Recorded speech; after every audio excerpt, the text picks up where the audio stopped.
ডিব্ৰুগড় জিলাৰ একেবাৰে কাষতে থকা এটা অঞ্চল 1950 চনৰ পৰা এক বিৰল খহনীয়াই এই অঞ্চলটো ইতিমধ্যে 40খনতকৈ অধিক গাঁও এই ব্ৰহ্মপুত্ৰৰ বুকুত জাহ গ'ল। এই ব্ৰহ্মপুত্ৰই এতিয়াও এই খহনীয়া অব্যাহত ৰাখিছে। আমাৰ পৰিয়ালৰ 4জন মানুহ আছিলোঁ। তাৰপিছত খালি অকল মানুহকেইটাই তেনেকৈ বাচিলোঁ আৰু বাকী বয় বস্তু একো বচাব নোৱাৰিলোঁ। মানে ৰাতিটোৰ ভিতৰতে গৰাখহনীয়া লাগি গ'ল, সেই তেনেকৈ মানে একো নোৱাৰিলোঁ উলিয়াবলৈ।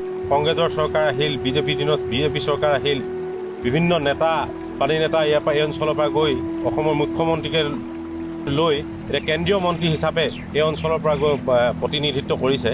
কিন্তু ৰহমৰীয়াৰ এই যি খহনীয়া, এই ব্যাপক খহনীয়া ৰোধ কৰিবলৈ আজি সক্ষম নহ'ল। আমাৰ সৰ্বানন্দ সোণোৱাল ছাৰৰ এইটো আপোনাৰ গৃহ সমষ্টি হয়। সেয়ে আপোনালোকে দেখিবলৈ পাইছে সেইখনেই হৈছে তেওঁলোকৰ হয়। এতিয়া আমি দিন কমাই কিনে তেনেকৈ খোৱা মানুহ আৰু বিশেষকৈ মোৰ হাজবেণ্ডো নাই, তো তেনেকৈ মানে ল'ৰা ছোৱালীকেইটা লৈ কিনে তেনেকৈ থাকিব লগা হৈছে। নাই, মই যাওঁ অৱস্থা হৈ আছে। তাকে এতিয়া কি কৰোঁ, আমাৰ বিধায়ক মহোদয় মাটি দিয়া প্ৰতিশ্ৰুতি দিছিলে, কিন্তু বৰ্তমান সময়ত দেখোঁ আমি খা খবৰ পোৱাই নাই কি হৈছে কি নাই।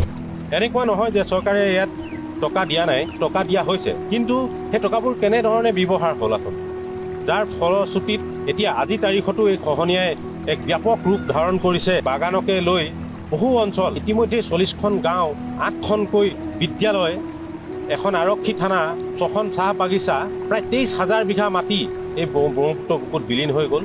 এই গোটেই ব্ৰহ্মপুত্ৰখন এইখন যিমান দূৰলৈকে আপুনি দেখিছে আচলতে এইখন এখন ৰহমৰীয়াই আছিল। নদী ইয়াৰ পৰা বহুত আগত আছিলে, প্ৰায় 3-4 ঘণ্টামান লাগিছিলে নদী পাবলৈ হ'লে। প্ৰথম বহাগ জেঠৰ মানে বানপানীতে ইয়ালৈকে পালেহি। আমি শুনামতে ককা আইতা থাকোঁতে চাহ বাগান আছিলে, ফেক্টৰী এখন আছিলে, পিপৰাতলি গাঁও আছিলে, ৰাইডাং, নানা ধৰণৰ গাঁও আছিলে। মই ইমানখিনি ক'ব নোৱাৰোঁ। আমাৰ আজু ককা দেউতা আজিও আমাৰ হাতত 22 বিঘা মাটিৰ পটাপত্ৰ আমাৰ হাতত আছে, কিন্তু আজি মাটিখিনি নাই। আৰু সেই মাটিখিনিৰ মেপটোও আমাৰ চৰকাৰে কাটি থৈ দিছে। এই অঞ্চলটোৰ ৰাইজৰ কান্দোন এইখন চৰকাৰে নহয়, আগৰ চৰকাৰেও নুশুনিলে। আজি ৰাজনীতিৰ মেৰপাকত এই অঞ্চলটোৰ এই ধৰণেই আচলতে খহনীয়াৰ কবলত পৰি দিনক দিনে সৰ্বশান্ত হৈ হেৰুৱাই আজি যোৱা এমাহ 2 মাহৰ ভিতৰতে প্ৰায় 25 ঘৰ মানুহ ইয়াতে খহনীয়াত জাহ গ'ল। ঘৰ, মাটি, সম্পত্তি, সেইসকল মানুহ এতিয়াও এই অঞ্চলৰ ওচৰতে বজাৰত ক'ৰবাত তম্বু তৰি নিজৰ জীৱন নিৰ্বাহ কৰিছে। তম্বু তৰি কিনে আমি তাতে আছোঁ, কিন্তু আমাৰ চৰকাৰৰ ফালৰ পৰা আমাৰ আহিছিলে, পুনাখন বৰুৱা ছাৰ আহিছিলে, তাৰপিছত বিনোদ হাজৰিকা ছাৰ আহিছিলে। সিহঁতি ক'লে যে তোমালোকক গোটেইখিনি হেৰি কৰি দিম, মাটি বাৰী তেনেকৈ দিম বুলি কৈছিলে। আজি এমাহ পাৰ হৈ গ'ল, কিন্তু সিহঁতি একোৱেই সিদ্ধান্ত লোৱা নাই। আজি প্ৰায় 25 ঘৰমান মানুহ আমাৰ বজাৰ ঘৰতে অস্থায়ীভাৱে এতিয়া আছে। এতিয়া মানুহকেইটা য'ত ত'ত হৈ আছে, কিছুমান বজাৰ ঘৰত আছে, কিছুমান বেলেগ জেগাত গৈ কিনে কাৰোবাৰ ঘৰত আছে, এনেকুৱা হৈ আছে। 3 দিন ৰিলিফ দিছিলে দিয়াটো, তাৰপিছত আৰু মানুহখিনি কেনেকৈ আছে বা কি কৰিছে সেইখিনি চাবলৈ চৰকাৰৰ ফালৰ পৰা কোনো মানুহ দেখা নাই। ইমান কাকতি মিনতি কৰাৰ পাছতো আজি আমাৰ অসম চৰকাৰে আহি কোনোৱে আজি দেখা নাই। আমাৰ চৰকাৰৰ আচলতে যি ধৰণৰ কৰণীয়খিনি আছিল, ৰাইজক যি ধৰণে সকাহ দিব লাগিছিল, দিব পৰা নাই। এইটো এটা আটাইতকৈ দুৰ্ভাগ্যজনক কথা।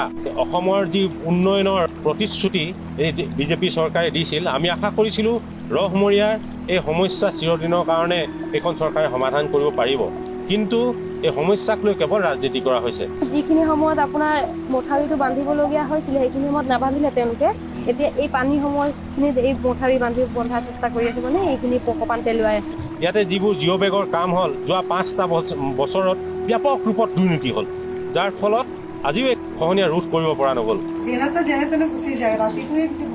যিখিনি আপোনালোকে দেখিবলৈ পাইছে পকপান পেলোৱাই আছে, সেইখিনি পকপান পেলাওঁতে উটি গুচি গৈছে, কিন্তু বৰ্তমান সময়ত এইখিনি তাঁৰ দি বন্ধাৰ কাৰণে ৰখিছে। এতিয়া এই যি সমস্যা, এই সমস্যাটো সমাধানৰ ক্ষেত্ৰত ৰাইজে আচলতে ইয়াৰ ওপৰত এটা বিশেষভাৱে চকু ৰাখিব লাগে।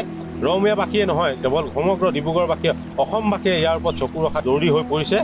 আৰু যদিহে এই খহনীয়া ৰোধ কৰিব পৰা নাযায়, তেতিয়াহ'লে এই অঞ্চল আৰু ভিতৰলৈ সোমাই গৈ এইটো যিটো তামোলীয়ালি আছিল, যিটো ব্ৰিটিছৰ দিনতে বনোৱা তামোলীয়ালি, এই তামোলীয়ালিৰ PWDৰ পথ, এই পথটো এতিয়া যোৱাৰ উপক্ৰম হৈছে।